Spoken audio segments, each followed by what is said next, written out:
Good afternoon, everybody. Good afternoon, guys. You know I love an answer. How are you this Saturday? All right. So, again, I feel like I'm introducing myself every Saturday, every day. I feel like by now everyone should know me, guys. Come now. My name is Tapiwa. I am here today, happy that we're all alive and well, and I'm super excited for our next talk. Right now, this is probably like our second talk of the day. And this is a very important talk because money issues are a big thing in our industry. We hardly ever have, like, if you ask any artist, it's always something like, I'm starving, I can't make ends meet, I need funding, all of that. And this is what this talk is all about. So today we have a lovely panel with, first from my right, Mr. Eric, who is a filmmaker.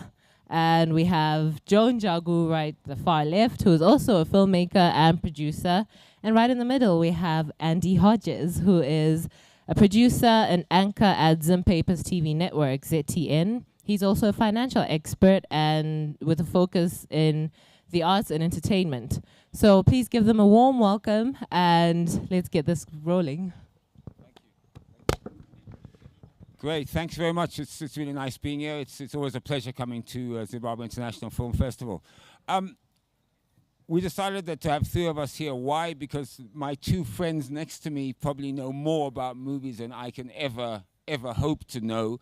So I thought it'd be really nice not just to talk about the business aspect of it, but also to get them involved in practical, to actually understand exactly what some of the hurdles are, some of the things that are needed, and some of the things that probably need to be done in Zimbabwe. Now today we're only going to focus really on domestic film financing. I'm sure if we wanted to later on, we can talk about some of the grants. We were talking earlier about the grants that are available, but more targeted grants based on what content you need to do and so forth, and the type of money that's out there. I know Afrexim Bank, for example, has some artist facility, but today we're not going to really talk about that too much. We're really going to talk about domestic financing and what needs to be done, because it's all well and good looking for money, but there are also other things that need to be lobbied for by the film industry to ensure that it's attractive to investors to come in. So first of all, what I want to talk about first of all is the basicness. I want to talk about the financial side. I want to talk about what proposals we're talking about here.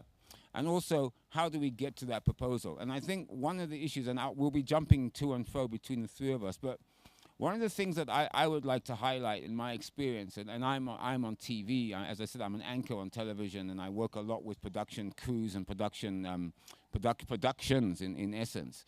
One of the things I've noticed is that it's not just important about the production. Let's talk about you as individuals, about you actually going to somebody to pitch. We'll talk about who you're going to go to in Zimbabwe, but let's talk about who you are and how you're going to pitch it. First of all, the question is that, what are you pitching? Okay, and we've had this whole discussion earlier before we came on about what I would call, or what the gangsters call, making your bones, in the sense that it's hard for any filmmaker to go from, I'm now a filmmaker, I want to go and shoot a $5 million movie. Okay, we're talking US dollars, for example, okay? Without any form of resume or any form of experience. So I've always found that some of the best people, and I'm sure my two friends next to me, they started off right at the bottom. They started off learning the ropes, understanding how to put a film together, how to put a production together. They built a resume. They built something that they could show, references that they could show people to say, this is what I can do. And that's really important in filmmaking, because if I don't know that you are coming from somewhere, right? Why am I putting a lot of money into you? Why am I putting a lot of money into your film and your idea if you can't show me some form of background where you're coming from? Now, a lot of people say, okay, I've been to university, I've got a mass media degree, I've got this degree and so forth. But as Eric said, and I'm sure he'll touch on it later, that's all nice and good, but it's all about books, isn't it? This isn't practical experience, because books are great and learning is fantastic, and no one is saying don't learn, because you need to know those skills. But you also need the real life experience working on a production. So having said that, let's talk about putting together a proposal. First of all, as from my perspective, you've got different avenues of what you want to do as a filmmaker. Okay, first of all, let's not only focus on film. Let's not focus on movie. Okay, because let's focus on some of the other areas which one can make a lot of money and attract investment. Okay, but aren't a 2-hour feature, they aren't a 1.5-hour feature. Here I'm talking about things like commercials. I'm talking about things like music videos. And we were talking earlier about Michael Jackson's movies being actually directed by Steven Spielberg. That was his music videos were directed by Steven Spielberg and Martin Scorsese, who are probably two of the top directors in the world. Okay, so there are other ways that you can look at. Big is not necessarily better.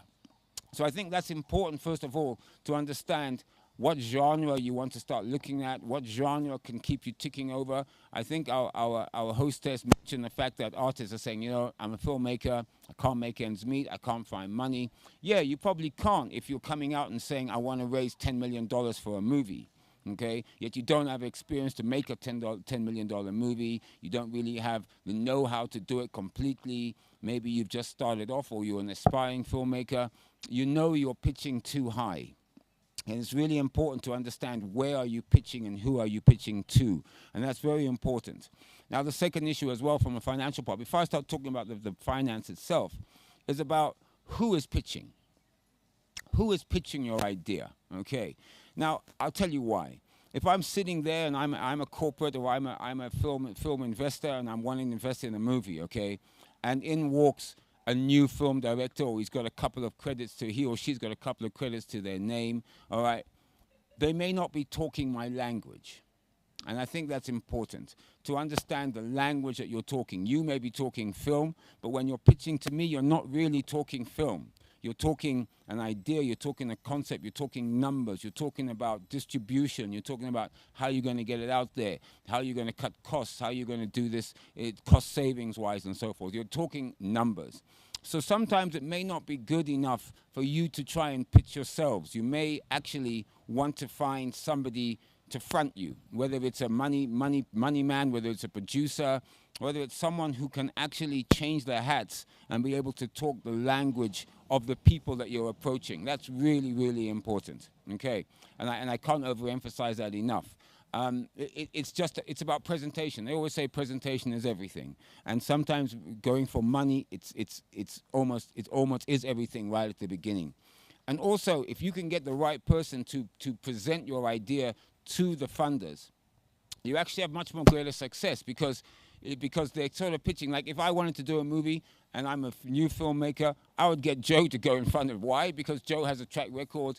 They could say, you know what, if Joe's involved in this project, let's look at it. It's got to be good. We looked at his stuff. He's done movies on Netflix. He's done movies here. He's done South Africa. He's worked all around the world. You know what? If Joe's backing this, or he's in the front of it, hey, you know what? Let's listen. They may not give you the money, but you know what? You've opened the door. And sometimes getting in that door is your first step. Okay, it's really important. So you've got to make sure that you pick the right collaborators, the right people around you, which also means that you've also got to sell those people your ideas too. Now let's talk about actually putting together a proposal, a film proposal. And I'm sure that there's some things I'll miss out because, as I said, I'm not really a deep film person. But the fact is this: if you're not coming together with a well-crafted film proposal, a crafted proposal that looks at all the aspects, not just the ideas, but also distribution, the money, the equipment that you're going to require, everything all the way down. And more importantly, you need to know it backwards. You need to know it 100% backwards. You need to be able to answer any question that's put to you. You need to be able to even look at some of the surprise questions they may ask you, so that you can attract interest in them from the funders. I think that's important. So learning how to put together a proposal. Okay, some of you may have already done this, and so don't worry about it, because it's always good to hear it again. Some may be starting off and wanting to do this for the first time. The fact is that you may not be able to do everything yourself. Okay, it's like anything in the world, yeah? If you're not good at something, find somebody who is good at it. The whole thing that I always notice is that the most successful people create teams. They create teamwork. They create collaboration, as Joe likes to put it.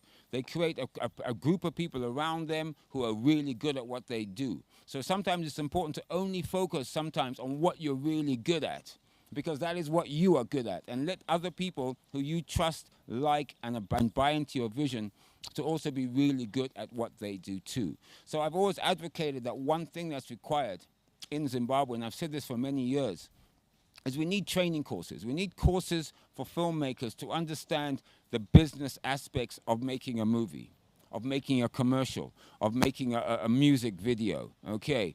Because I think a lot of people in this country think that by saying I'm a director and I know how to put a movie, a camera here, a camera there, and all these angles and different effects and so forth, that means that you're really good, okay? And I think one thing that's really important, whatever you do, not just in filmmaking, you've got to leave your ego at the door. Okay, you have no ego, yeah?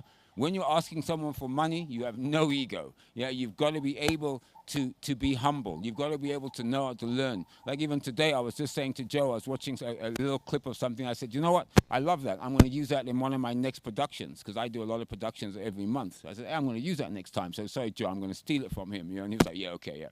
So it's important that you're humble and you understand that actually you're asking someone to give you something. And for that, what they're giving you, you must perform and you must deliver. Okay. Now, I am going to turn over, because we'll be, as I said, we'll be going to, so you don't want to hear me talking all the time. But I want to talk about the actual concept itself and putting it together. Now, I know both Joe and Eric have put together film proposals about, and so maybe Joe, I'll turn it over to you to really, what is in that proposal that possibly people will be looking at when they're analyzing it. Okay. Hi, everyone. Thanks, Andy. So, I think in film terms, we like to call it a pitch deck, yeah? Where this is the document that you're trying to woo investors to be interested in your project. And business people, investors, they're not interested in reading your 90-page or 100-page script. They don't have time for that. So this is simply summarizing your project, like the best way it can be, like a little log line, right? It could be describing your film in one sentence, you know, like boy and girl fall in love on a doomed ship, Titanic, you know, that's it. And then, oh, interesting, tell us more, right? So they have to sort of like prompt you, like if they're interested, oh, can we read the script? But for your proposal, that's not necessary. A log line, a synopsis, and then one thing that they're really interested in is the numbers, right? Like how much money is going into this project, and also how much money do you already have, right? Like are you pitching to us for the first time? Are we, or you already have something, or you want more? And also the distribution of it, like what's going to happen with the project, right? So, and referencing like what you were talking about earlier, the work that you have done before. Like it's nicer for someone to say, okay, we're doing this project. I already have like 4 or 5 projects that are on DSTV. So I've guaranteed distribution channel. So they know that, okay, if we put money in this, we are going on this journey with you. So that's sort of like really key. And in Zimbabwe, it's at least now we are at a point where in terms of film and TV, now the airwaves have opened up. There's now more TV stations, but there's been the ZBC monopoly, which has sort of like set the tone for productions, where whatever, regardless of whatever production it is, you go to ZBC, they'll just say, okay, we'll pay 500, no matter what. So that sort of like defined what content people were making, because they knew what they would get at the end of the day at ZBC. But like now, things have opened up. There's so many channels and avenues that we can take advantage of, and the beauty of film is that it's one language internationally. Like a pitch deck is a pitch deck. So I like what you said about how filmmakers, us as filmmakers, need to sort of like really understand the business aspect of filmmaking, and we don't have to be the ones doing it, right? That's why you have like agents, there's like executive producers who speak the language, who can walk into Econet and speak to the Econet board about something, and they're speaking the same language, you know. And I think it's really important to have someone like you who's in finance and also in entertainment to sort of like break that that be the bridge between. Yeah. I think, before I go to Eric to put his comments in, one thing that I've noticed now, and it's worldwide actually, and you notice it not just from what's going out there as content, but also the actors who are in them, and that's series, TV series. If you look at, you had what some would call really great actors whose film careers had sort of crashed a lot. Now they're suddenly stars again. Look at that guy. I can always think of the 24. That guy, his Kiefer Sutherland. His career was pretty much nosediving, but suddenly series comes in. And what's great in this country right now is that there is money for series and good series.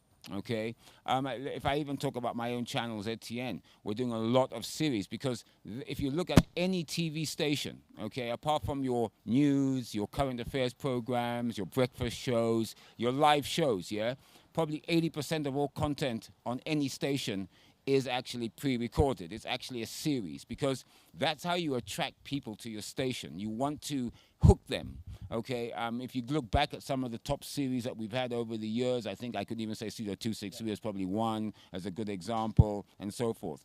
And if we can start creating that, and don't forget, film, when I use the word filmmaking, I don't think in my mind of a movie.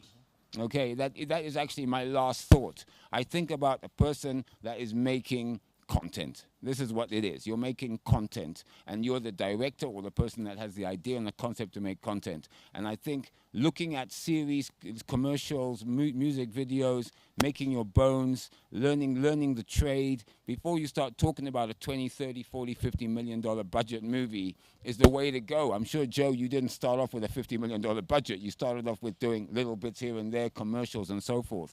So I think that is also critical in your mind. It's also a mindset change about it's okay to reach for the stars, but you also know you need steps to get to those stars. And so I think it's important that you really, in your minds, crystallize that journey. Eric, do you have anything?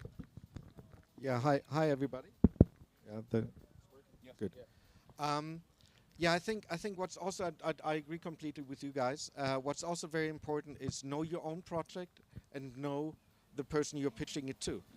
Because not your project might not be for Econet or any, company or anything. If you take Rumbi's film, for example, you can see who sponsored that film. It's foundations that are interested in that subject, right? She wouldn't get sponsorship from Econet for that film because they're just not interested in that type of content. They would rather have something that's more, mainstream, entertaining and stuff. So it's very important to find out what is my project. Who's my target audience and who is interested in that target audience. Because most sponsors are interested, if they give you money, whether it's a TV station or it's a corporate or whatever, they're interested that your project is going to be seen by the right audience, by that audience that you're producing it towards. Because they want eyeballs, that's what it counts, Like Netflix says, well, what we are actually trying to achieve is get eyeballs. The more eyeballs we get, the more subscriptions we get, the more we can produce content for. They're interested in that. So know your project, but also know who to pitch it to. Not all projects are pitched to, and that goes for the pitch deck as well. So not one size fits all. It's not like you can send the same pitch deck to the Bertha Foundation that you sent to Setien. It just doesn't work that way. So you have to target your pitch deck towards whoever you're pitching it to. I think that's also very important. I think I'd like to emphasize that. And don't forget, if we're talking about local film financing, okay, I would assume that there's two aspects of this. One is to create content or create a movie or a video or a series that attracts the local investor, as Eric said, that is looking now at a local marketplace, okay? So they want to look at a local marketplace. The icing on the cake for me is that someone internationally picks it up. And it becomes an international movie. Nigeria picks it up or whatever. I mean, if you had to understand, for example, why is Nollywood so big? Nollywood is huge, okay? However, if you look at Nollywood and the way it's set up, they make 200 and something movies a year or something. They churn them out every 2 weeks, okay? They're pretty low budget, but they also have one other advantage. They have 140 million people. Okay, so when you have 140 million people who are all willing to pay $1 each to watch your movie, you can make a bit of money. In Zimbabwe, you only have 15.2 million people, and how many of those are actually going to be able to afford to pay? So you're not really worrying about getting bums on seats in cinema complexes. That isn't actually where your money is or how you're going to make any money back. You've got to get it on a channel. You've got to get it out there, whether it be on TV, whether it be on digital, however it's going to be done. You have to also think about that when you're pitching your proposal. Now, let's talk about monies, okay? Now, first of all, Joe was talking about the figures, all right? It's really important that you're also looking at how to make a movie, make a film. I'm using film, remember, loosely because it covers all the aspects I'm talking about in the most cost-effective way possible. Okay, you're either coming and you're pitching someone where you want 10 cameras, all sets of lights, a crew of 500 people, okay? You know you're not going to get the money from that from local corporates. You're just not going to get it. Because why would they spend 10, 15, $20 million in a movie, okay, without a guaranteed return, without being able to know that's going to hit the right audience? Okay, they're going to make a return on their investment, okay? There's two ways here, by the way, of why, and this is important. Why do people put money into film? I think that's also important for you to understand. Okay, you've got the first, what I would call the complete profit motive, yeah? So if Steven Spielberg comes to me and pitches me a movie, I'm thinking money, okay? Why? Because most of his movies make $1 billion plus. So I know if it's a great idea, let me put my money, I'm going to make my money back, okay? If it's maybe a smaller production, I'm not really looking at that. I may be looking at things like tax breaks, which we'll talk about, and I'd like Eric to talk about as well, which is something that isn't here. Because one way that the worldwide money is attracted into a movie is through tax breaks or rebates. Okay, South Africa does it, US does it, most of Europe does it. In fact, it's a critical component of finding financing locally. And it's also a great way of skill training and skill enhancement, because those tax breaks come with certain conditions. Eric, maybe talk about that in a way as well. So international productions, attracting international productions is really important and critical for the state that the Zimbabwean film industry is now. Because point A, it will create employment, and that means it creates training. So people can actually wake up and become filmmakers and actually be filmmakers full time, not having to do other jobs and stuff like that. But obviously, international productions are not hiring local directors or local DPs. They're hiring, in the first place, assistant jobs, you know, camera assistants, people that can carry things. So be aware of that, you know, if an international production comes in, they won't hire a director here. They're coming, bringing in the director, the DP, you know. They will hire some cast, you know, not the lead cast, obviously, but they will hire cast. And the way to attract international productions is by tax incentives, rebates. You know, there's many ways of doing it, but essentially it means if a production spends money in the country, they get money back again. You know, because governments understand worldwide that money spent in the country is creating a ripple effect. So we've just recently done a study in Denmark where we calculated for each dollar you spend, you get between $3 and $6 back as a government. If I, you know, invest in international productions coming into my country, I make $3 to $6 back, depending on it. But you also have to realize that the producer needs to be able to spend the money in the country. So there needs to be the skill set that international productions are looking for.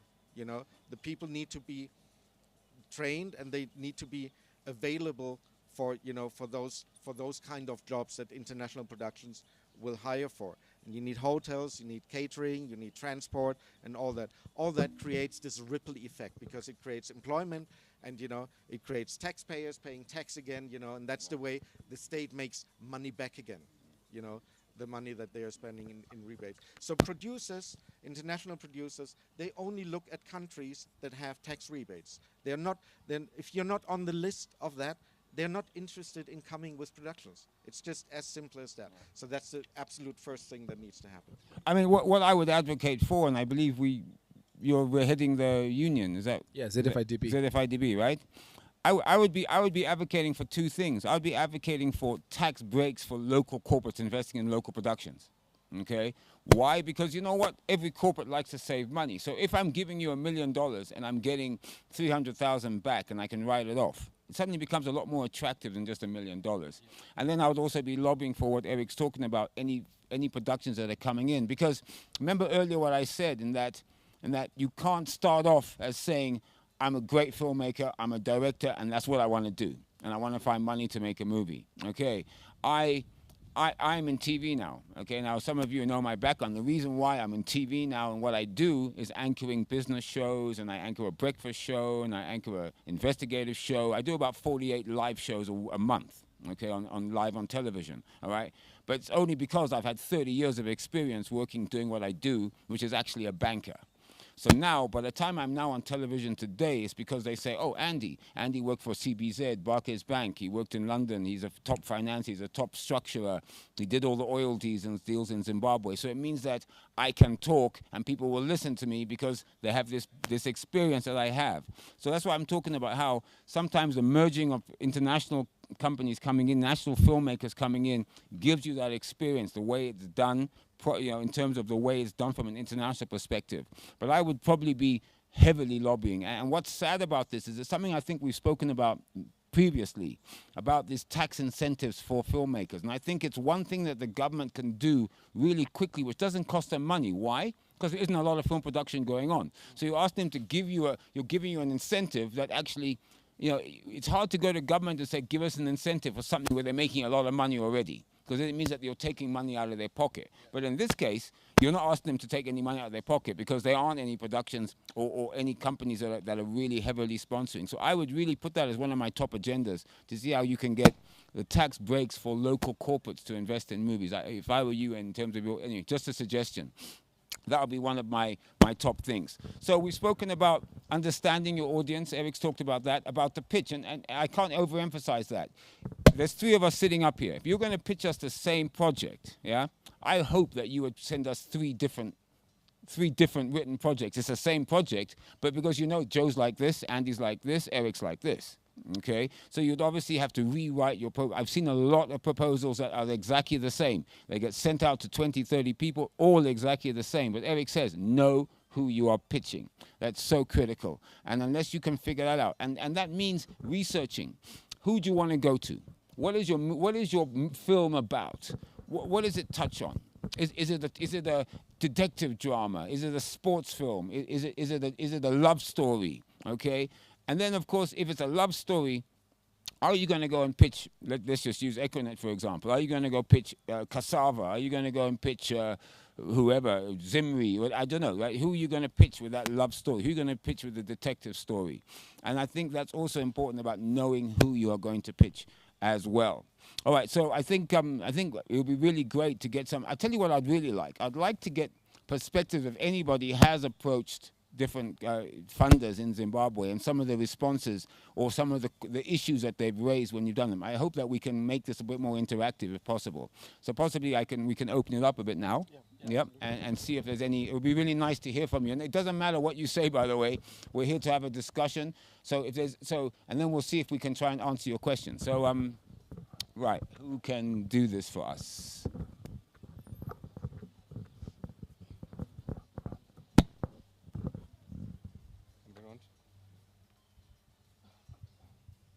Say something. Go on, just tell us. I mean, you must have pitched people. Tell us what some of the issues have been raised locally, or some of the things that you think are an issue. It's only us, don't worry, and 1 million people watching.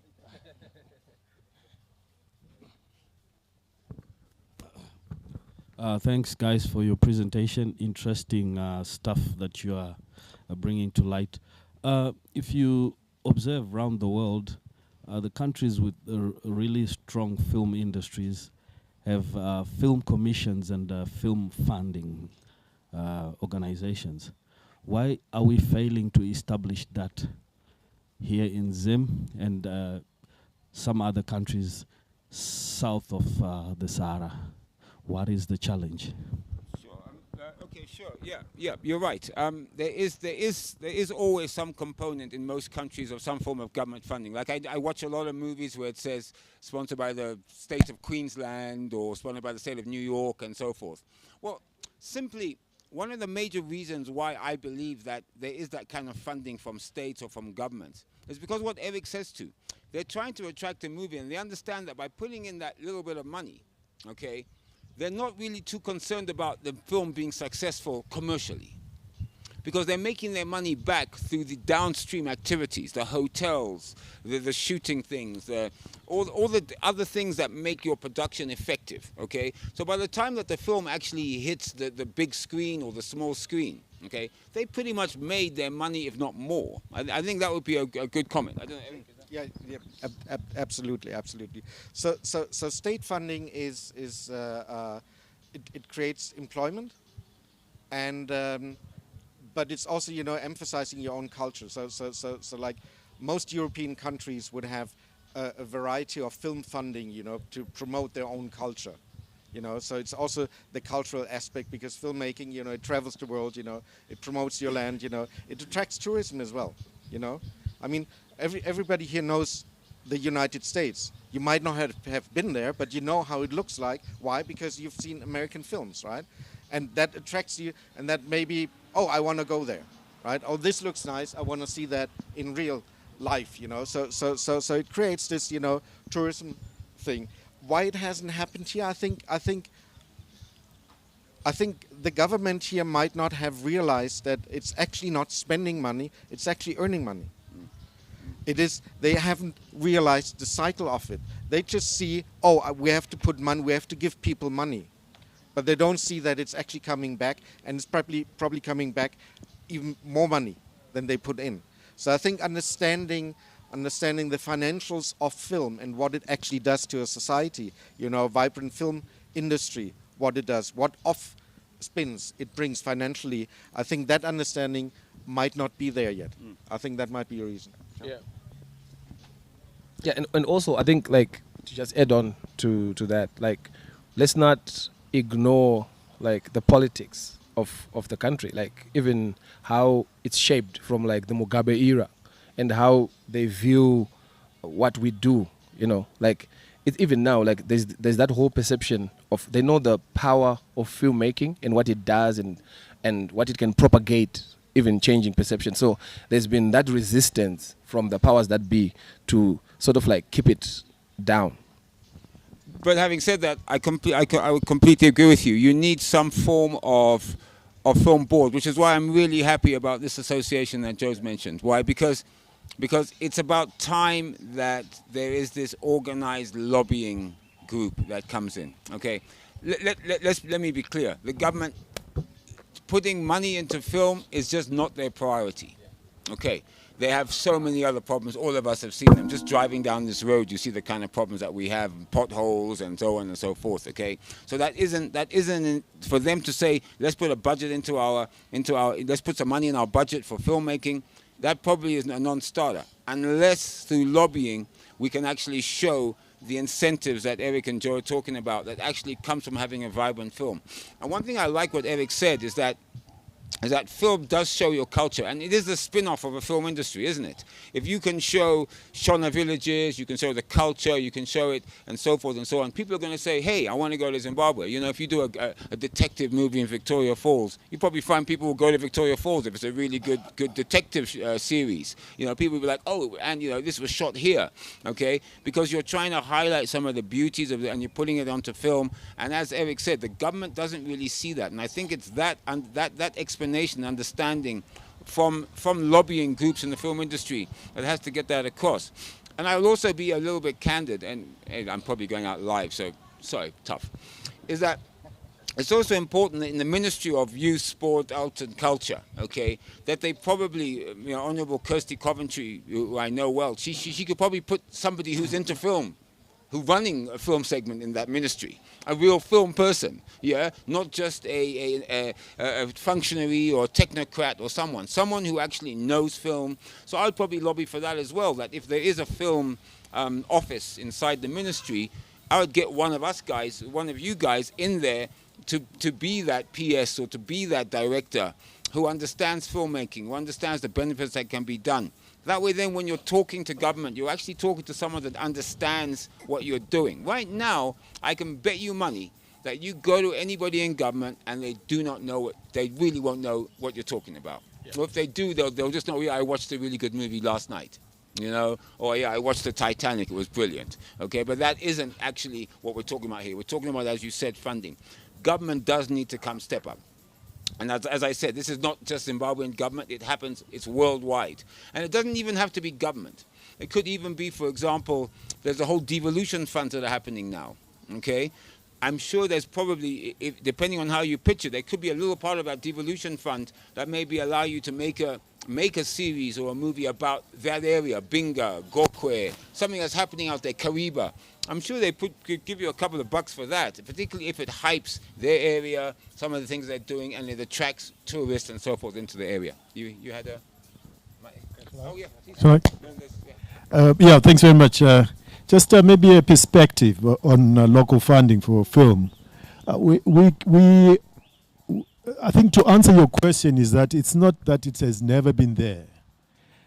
Between 1980 and 1998, there was a film office in the Ministry of Information. At the moment, government has to decide where film sits. Is it Ministry of Information, where production services are, where the film office was, or is it in the Ministry of Youth, Sports, Arts and Recreation? There are people who are there who understand the language and the vocabulary of film. At the moment, they are not, right? So the idea of willingness for Zimbabwe to be used as a location is not new. Between 1980 and 1998, Power of One, King Solomon's Mines, Dry White Season, and then maybe the last one was Lumumba, all made here. With the same arguments that were made about incentives, then the spin-offs into tourism, into jobs, into local hotel industries, it was there. Joy's right, politics changed. There was a suspicion on what international filmmakers can do in the name of international fiction production. The perception of the international, and then I think the suspicion that all international filmmakers are necessarily going to have ulterior motives has changed, I think, with the new dispensation, as they call it, right? And I agree with Andy that it is time for new lobbying. The new Minister of Finance was saying that he does not have any targeted advocacy for the arts and film in particular. That means that there is an opportunity for specialized people within the sector who are writing new arguments to government and pitching differently, and not probably just sit and say, oh, they will never fund film because that's what they did in the last 10 years. Things have changed. And I think there is an opportunity now to really focus on how to pitch even to government and have people trained to pitch with new language, with a new kind of mindset on creating partnerships with, say, government. Mendy, lastly, I have been involved with looking at people who submit pitching for development funds. I run a fund for development. So it's really small funds, 10, 20, 30, 40, maybe up to $60,000, $70,000. And that model is not sustainable. It's a model that actually filled in a gap where there wasn't any other filmmaking, funding. And I agree, the same kinds of issues around the ability to pitch your ideas even for development are still very valid, and I think you've been very spot on in what needs to be done. There's still even development funding for film is not there at the moment, right? So there's nothing there. So filmmakers will have to look at new avenues for funding. Corporate sector, there are people there who have money and may not know, have never been approached. They do not know what perhaps being an executive producer for film is, because no one has ever pitched to them that you can put your money and you can earn a return on it. And so some of the ideas will need to be spread out there. And I think, Eddie, this is an interesting challenge for advocacy in a very new way and vocabulary of the film industry is going to be very important. Yeah, I agree. I want to emphasize, yes, under the Second Republic, definitely, I think the opportunity, the doors opened, okay? The problem is that we're not pushing it open and walking through it. And I think it's that kind of dialogue and conversation, because I think it is a listening government. I think that they will listen, particularly in film. I think they will listen if there's good ideas. And don't forget another thing as well, and you raised this. You know, when you're pitching somebody, you know, you also have to be able to compromise. Okay, your idea cannot be set in stone. Okay, this is what I want to do. This is the movie I want to make. That's it. So if I go to Eric and he says no, no, because you know why? Eric may want to incorporate. This is why we talk about different pitches. His company may want to incorporate something into it. So it could be a detective movie, but it could be something based on cell phones, or I don't know, right? So you've got to also have a concept that you need to change your script or your pitch to suit the audience. And I'm going to emphasize that, because so you mustn't be stuck. It's back to this fact that ego is the worst thing in the world to have. Okay. If you have an ego, you're not going to get far in life unless you're a billionaire. But we're not. So you've got to be able to adapt, bend, learn, and listen. Thank you for that. It was great. And it's great. In fact, I would ask you, I mean, in terms of the pitches that you see, you say you work in the development area. What are the major sort of down? Oh, don't worry, we'll come here. Don't worry. I know we have a time limit, but we'll come. Don't worry, we'll come. What are the major kind of gaps that you see when you get pitched by anyone? I think it's the same ones that you raised.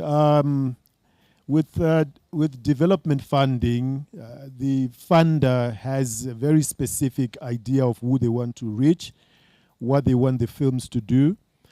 The models outlook at which were bigger than what we have funded is what John and Louise Riba did with MFD, Media for Development Fund, because they raised a lot of money and did maybe 3-4 feature films, yellow cards and so forth, but using a lot of development money and working in areas such as pushing awareness of HIV and AIDS among young people, therefore adjusting their own scripts, their own intentions of what film can do in order to tap into, especially American charities and American funders for development. With ourselves, it has been very targeted areas that have to do with, say, capacity building, training of women, and therefore what you pitch to an organization such as the Culture Fund is really be specific to what the funder has requested, that they have money for, right? And often many people do not read the brief on the call, so they will pitch to you what they pitched to someone else, last year and send it to you without adapting it to respond to what you say you have available money for. And that means that there will be an opportunity again to train, to raise awareness among filmmakers, and also to assign roles within the filmmaker ecosystem on who does the pitching, who does the directing, who writes scripts, because not everyone who is working in film can raise money.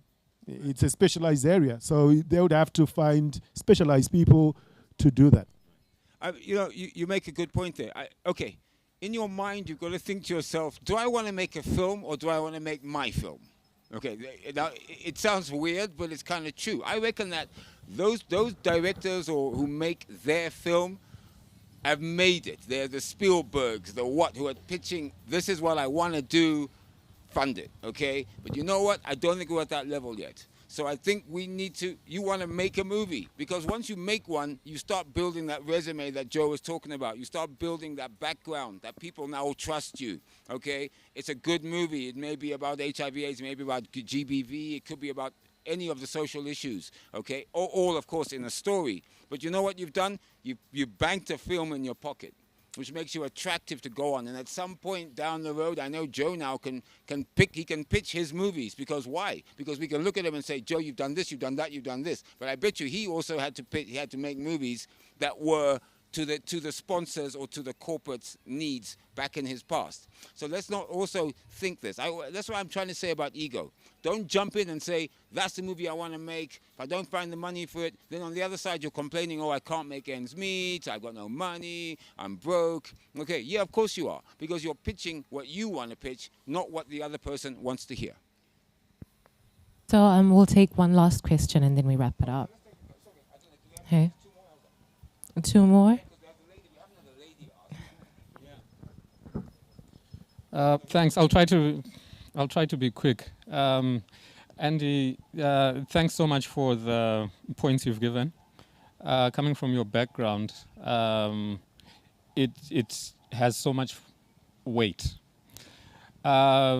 As far as government goes, there are things in motion. We're confident there's progress there, right? What I'd like to ask you about is the corporate sector. You've given us a strategy for pitching, right? And this all works great. It sounds perfect. But the culture we have in our corporate sector needs addressing. I'm sure you've encountered a degree of risk aversion among investors where they, right now, whatever it is, if it's mining, tobacco, and if there's anything else, it's whatever their personal fancy might be. How do we break through that cultural barrier? Which, we're pitching not just a creative investment, but something new. We come with a business plan which addresses every last question, right? The track record, we go with Joe. We've got distribution figured out. Eric had a whole distribution model worked out. But getting this corporate sector to put money into creative activities or anything new is hard enough, let alone film. How do you suggest one goes about navigating that? That's a really, really great question. I think the first thing I would do is back to what I said earlier about first of all making it financially incentive for a company, which is why I kept talking about these tax breaks for companies to invest, because it's always good to tell someone if you invest money, you're going to make a lot of it back. Okay, tax rebates are fantastic because you can write it off, and there's all sorts of things you can do. Creative accounting that allows you to pretty much. I reckon that if we can get the right laws passed in this country, I think corporates would pretty much be probably write off about 80% of their investment in movies through tax breaks. I really think that that's possible if we push it, because we don't have to go for the 30-40%. Because why? Because we're starting from a zero base. So I think that's important. Secondly, as well, the issue is that you're right. You're 100% right. Corporates in Zimbabwe don't see film as a way of boosting their business. Okay, and I'm sure I'll ask my other two colleagues to comment as well, but I think it's about finding a pitch which shows them not only that the film can make money, but also how it can make them money through their product. Okay, I'll give you a great example, and it sounds really stupid, but I can probably get more money for me drinking a Coca-Cola while I'm sitting doing a live show than I can going and pitching a corporate. Why? Because people see Andy Hodges drinking a Coca-Cola. Okay, right? And it's just a Coke. And they pay thousands and thousands of dollars for whatever it is, a bottle of water, me eating a chicken in, or whatever, okay? Why? Because they're seeing the benefit of sponsoring or putting money into something because it will boost their sales, for example. So product placement is one area, but you're right, it is a tough one to crack. But I think the only thing I can probably say is in your pitch, you've got to somehow find a way of making the pitch attractive to the corporate that they can see a financial benefit to their own bottom line. I don't know if that kind of answers your question. Maybe. Well, I think I love your idea with the tax rebates for corporates. I think that's definitely something you should lobby for. That's absolutely essential. I think in terms, we've been trying to pitch a number of things to corporates, and it's very tough to get through. And we actually got very, very far, and then at the last moment, oh, sorry, we won't do it anyway. At the moment you sign the contract, we're pulling out anyway. I think it's essential that you research the corporate you are pitching to. Research also the person in the corporate you're pitching to. What type of person is it? Send the right person to pitch is very, very important. And absolutely, I think the corporate world is interested. What's in it for me? You know, you have to give I mean, there's a saying, you know, you have to ensure that they don't have a reason to say no. And I think that's really important to make it so attractive to them that they can't say no. And the only way you can do it is by knowing them, by knowing what tickles them, you know, and hitting that spot, you know. And I think that's key for doing it.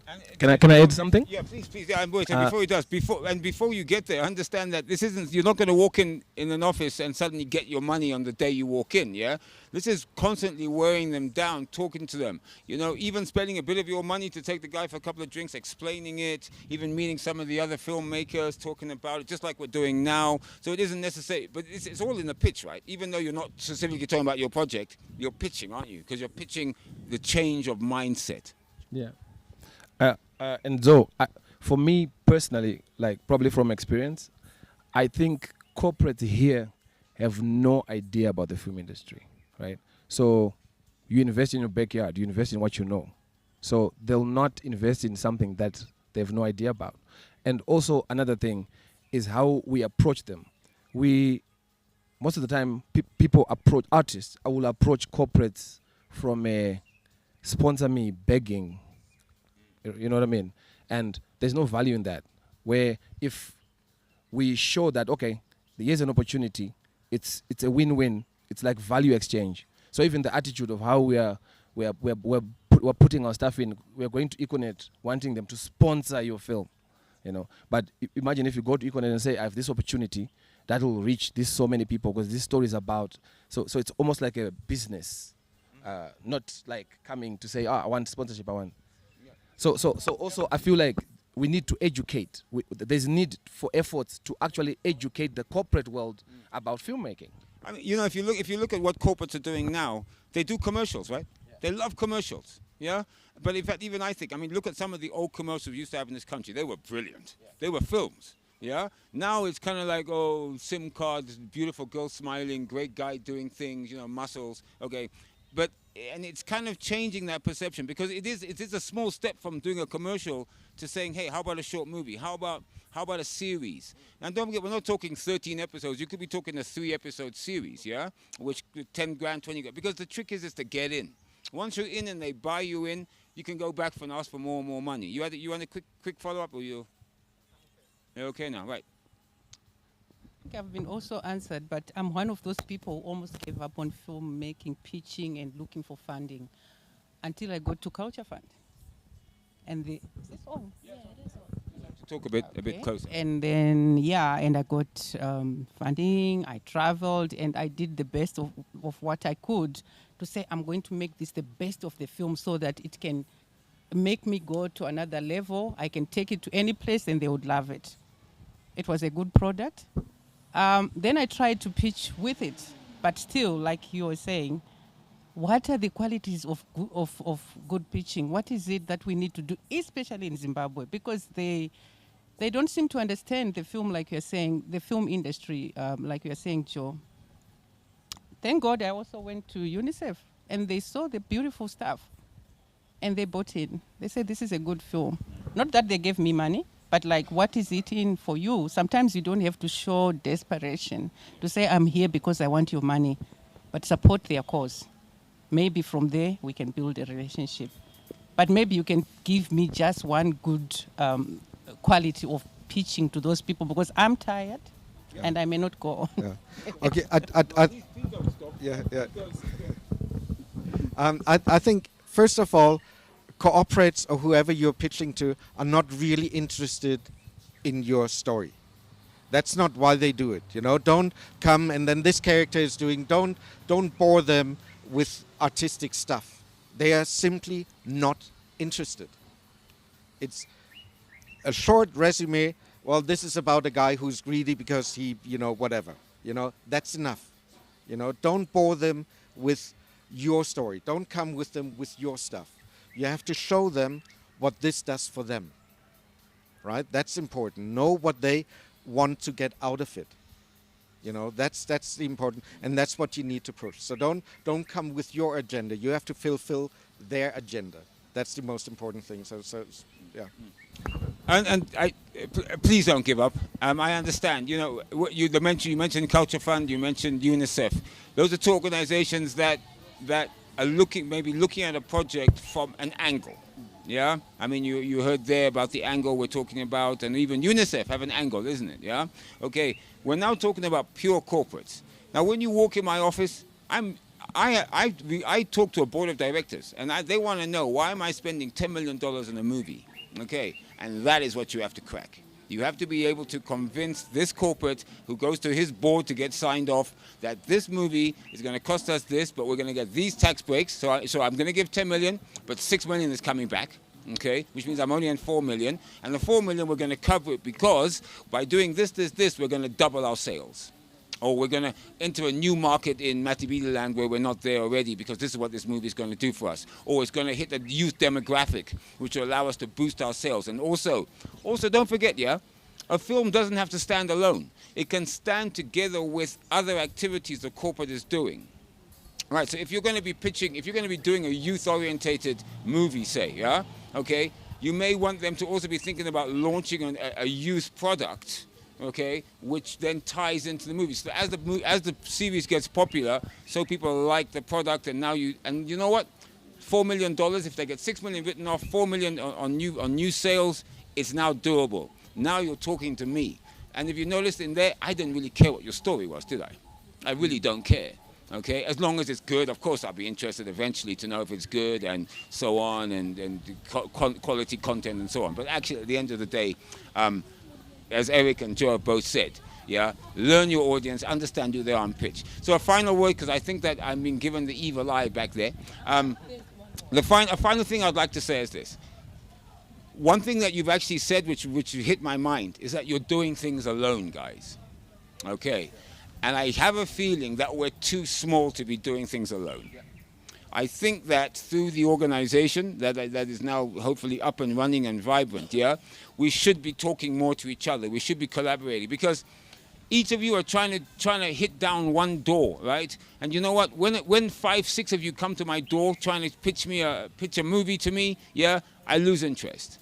However, if it's coordinated, organized, because if one benefits, everyone benefits. Because if you get a movie, you hire through the organization, you hire your runners, your cameramen, your what, your who, you create employment. It opens the door for the next director. So my final thought, and maybe I'll ask my two colleagues to have a final word. My final thought is, get more organized, get more lobbying powers, get the things done. And I really like the idea that government is doing something, as Nzo just said. Things are happening in the background, which I didn't know about. That's excellent news. But guys, you cannot do this alone. Okay, you're stronger together than separate. And I think that would be my final message in terms of how to collaborate as an industry to start unlocking funding. Joe, your final word? Yeah, I think I couldn't have said it better than you did. Like collaboration. I think the environment in Zimbabwe right now, there's no other way. There's no if there's no financing, let's back it up with collaborating with each other. Like we know how a budget is in a film, like and where the money goes into. Let's create a relationship that cover that. Like MMX is a relationship that will cover your gear budget. You know, Eddie Sanifolo comes in as an actor. You're collaborating. Like so, let's all come together for now to prove our worth, so that they can believe, and it will happen. It will be a ripple effect. If we start making quality product, they will come. Yeah, I think I got an idea. I think maybe we should identify 1 or 2 people, marketing people, that have the job of raising funds. You know, that's basically their job, and whatever they get a percentage of whatever funds they raise as their incentives. You know, so there must be some marketing people out there that can try their luck and see how far they get to raise money from corporates. And there, maybe create some material that explains to the corporates what film production can do for them. I think that might be a way forward. Great. So thank you so much. I really enjoyed this, to be honest. It was fantastic. Thank you so much for all of you. I really appreciate it.